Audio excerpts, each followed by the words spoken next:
increasingly tense here on the border. We've heard and seen Turkish shelling throughout the day on the Syrian town off in the distance, and you can see the columns of smoke rising from it. It's become a key battleground in this operation, but the Kurds are firing back.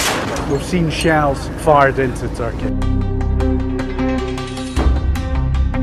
Well, the Kurds are about 30 million strong, and they're spread out across the Middle East in Iran, Iraq, Syria, as well as Turkey.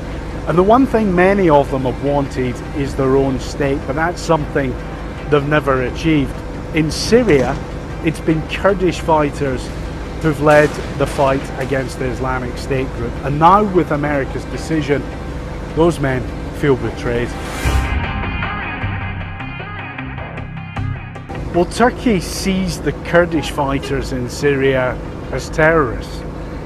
It believes that they have links to Kurdish fighters in Turkey, and that ultimately they want to achieve the political goal of an independent state. And that's something that Turkey, nor any other major power in the region, is ever going to let happen.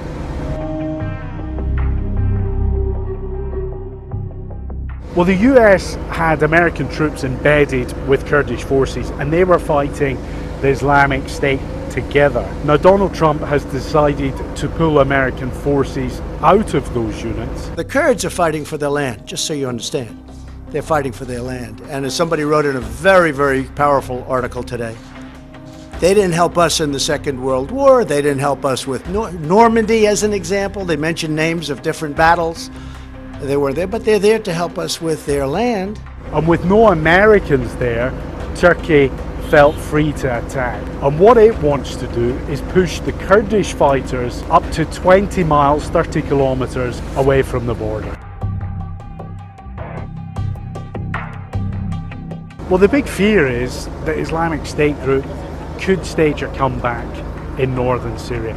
And that's because the Kurds have been leading the fight against them. But now they say they won't be fighting IS, they'll be fighting the Turkish military.